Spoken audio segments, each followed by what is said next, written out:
stop for a second and think about the last time you felt truly understood. Not just heard, not just acknowledged, actually understood. Down to the core of what you were trying to say, what you were feeling, what you meant beneath the words.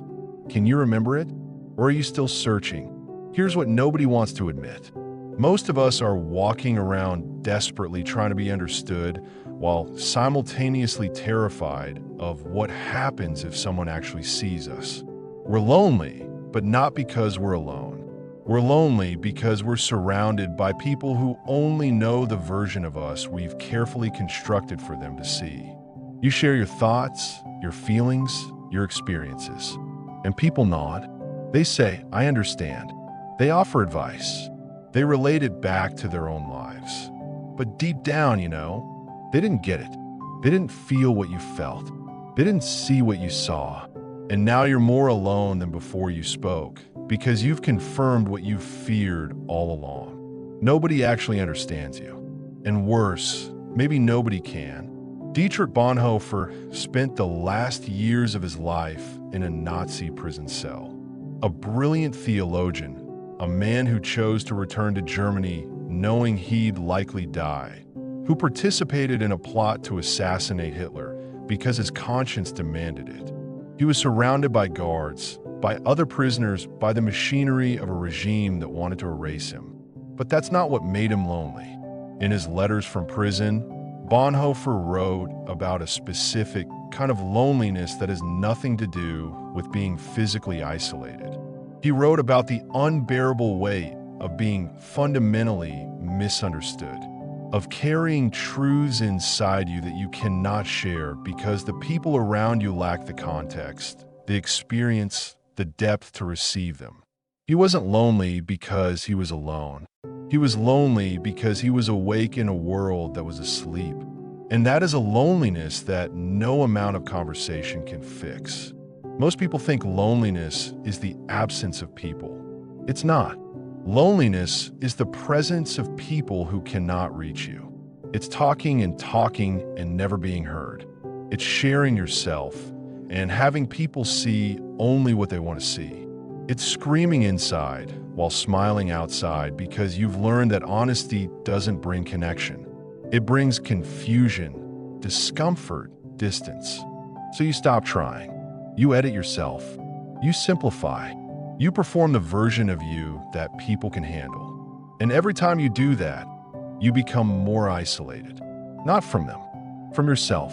This is the terrible price of being understood. To be truly understood, you have to be truly seen. And to be truly seen means showing the parts of yourself you've learned to hide. The doubts, the darkness, the thoughts you're ashamed of, the desires that don't fit the narrative, the questions that make people uncomfortable, the complexity that refuses to be simplified. And here's the trap. The more you show, the more you risk. Because most people cannot handle the full truth of another human being. They want the digestible version, the version that makes sense within their framework, the version that doesn't challenge them or make them question themselves. When you show them more, they pull back, not because they're cruel, but because depth is destabilizing. Complexity is exhausting. Truth is threatening. So they retreat into platitudes, into advice you didn't ask for, into comparisons that flatten your experience into something manageable for them. And you're left standing there, more exposed than before, more vulnerable than before, and somehow more alone than before you tried to connect. Bonhoeffer understood this. He wrote, "The person who loves their dream of community will destroy community, but the person who loves those around them will create community." What did he mean? He meant we all carry an ideal of connection, a dream of being perfectly understood, perfectly accepted, perfectly known. And we project that dream onto the people around us.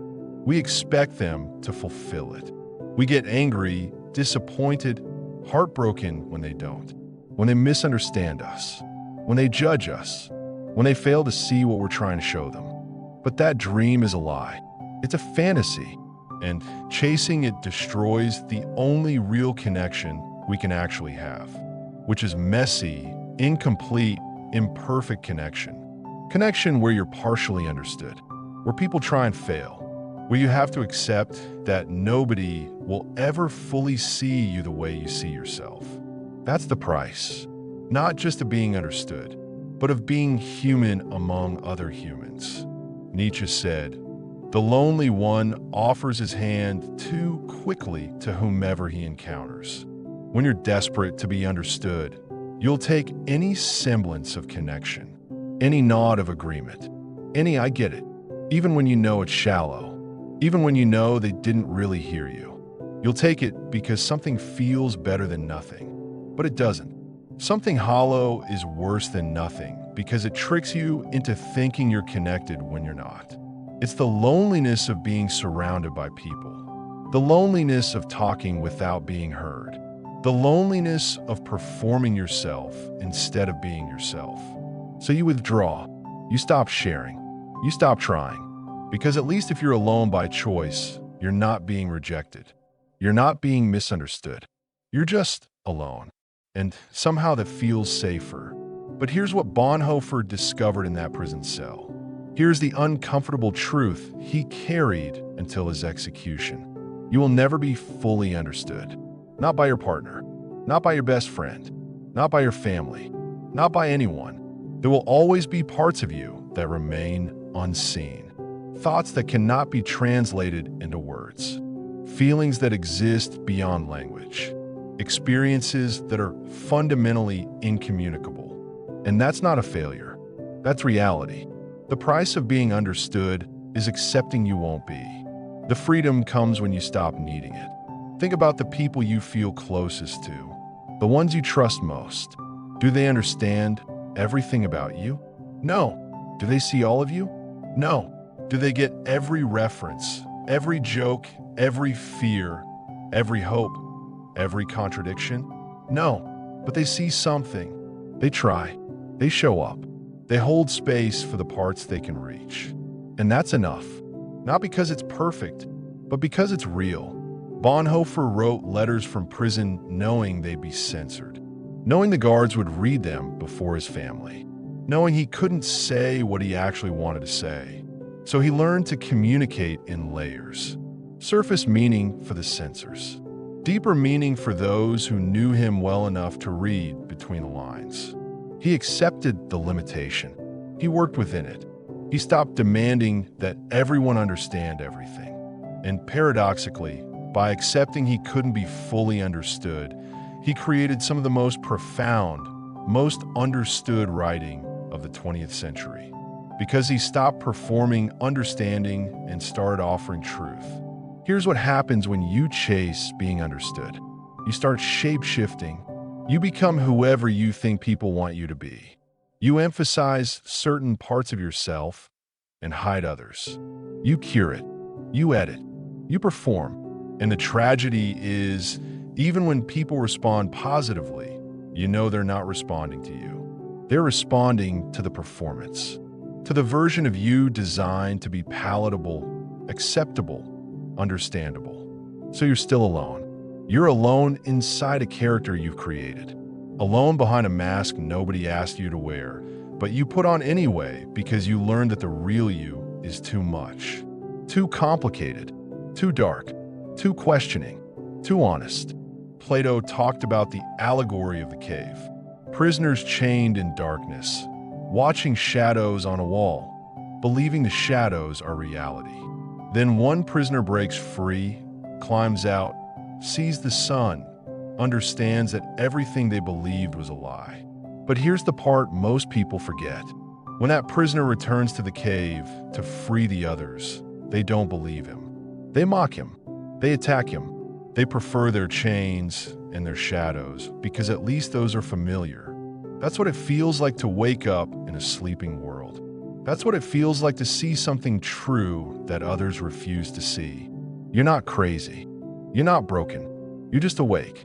And waking up is a desperately lonely experience when everyone around you wants to keep sleeping. Bonhoeffer woke up. He saw the evil of the Nazi regime, when many of his fellow Christians justified it. He spoke up when speaking up meant death. And he spent his final years surrounded by people who could not understand why he'd throw his life away for principle.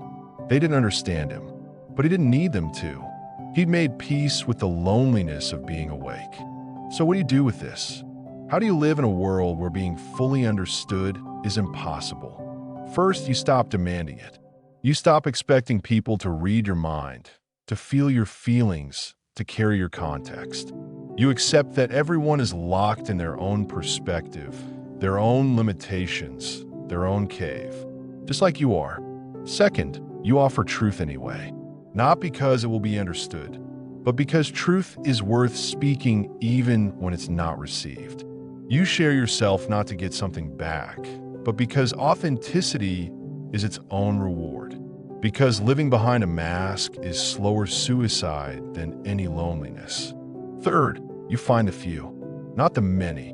The few people who can hold some of your complexity without needing to fix it, simplify it, or run from it. The ones who can sit with your darkness without trying to turn on the lights. The ones who don't understand everything, but understand enough. And you treasure those people not for perfect understanding, but for honest presence. Fourth, you learn to be understood by yourself. This is the part nobody talks about. Most of us don't even understand ourselves. We have thoughts we won't admit, feelings we can't name, desires we're ashamed of, fears we won't face. We're strangers to ourselves. So we search desperately for someone else to understand us when we haven't done the work of understanding ourselves. We want someone to explain us to us, to make sense of the chaos, to tell us who we are. But that's not their job. That's your job. Bonhoeffer spent years in solitude before his imprisonment. Years studying, thinking, praying, wrestling with himself. By the time he was arrested, he knew who he was. He'd done the work of self-understanding.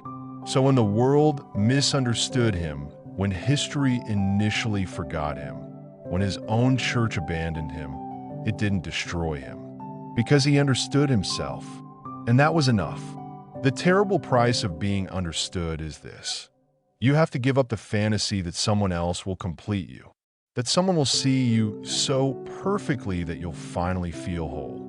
That connection will save you from yourself. It won't. You are fundamentally alone in your own consciousness. No one else lives in there. No one else experiences your specific combination of memories, thoughts, sensations, interpretations.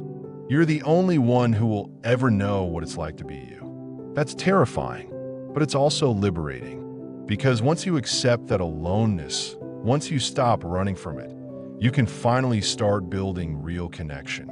Not connection based on being understood. Connection based on mutual presence. Two people, both alone in their own experience, choosing to be alone together.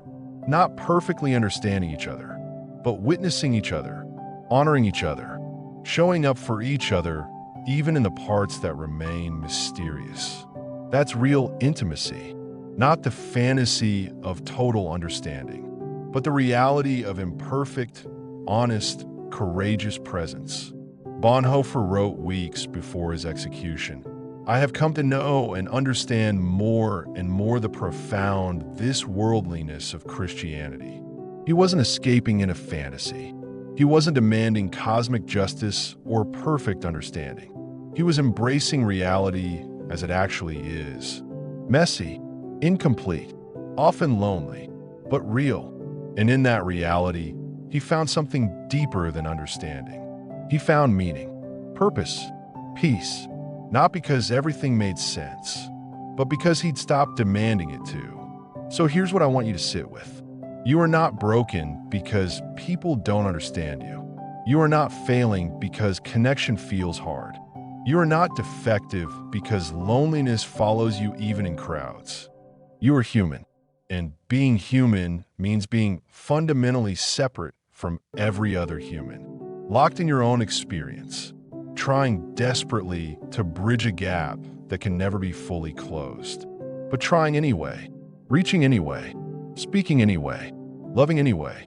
Not because you'll succeed in being fully understood, but because the attempt itself is what makes us human. The reaching across the void, the offering of ourselves knowing we might be misunderstood, the vulnerability of saying, "This is who I am," without knowing how it will be received. That's courage. That's connection. That's life. Bonhoeffer died April 9th, 1945, executed by hanging just weeks before the camp was liberated. His final words, according to a witness, "This is the end. For me, the beginning of life." He died misunderstood by most, condemned by his country, forgotten by his church. But he died free, free from a need to be understood, free from the fantasy of perfect connection, free to be himself, alone in his truth, at peace with the terrible price. That's what's waiting on the other side of this loneliness. Not perfect understanding, but something better. The freedom to exist without permission, without validation, without the crushing need for someone else to explain you to yourself. You're already whole, already complete, already enough. The loneliness you feel isn't evidence that something's wrong with you. It's evidence that you're awake, that you're deep, that you're real in a world that often settles for shallow. Don't cure your loneliness by making yourself smaller. Don't solve the problem by hiding the parts people can't understand. Let them misunderstand. Let them walk away. Let them prefer the version of you that's easier to digest. And in that space, in that terrible, beautiful space of being unknown, you'll finally discover who you actually are when nobody's watching, when nobody's judging, when nobody's asking you to be anything other than exactly this. That's where freedom lives. That's where peace lives. That's where you actually begin.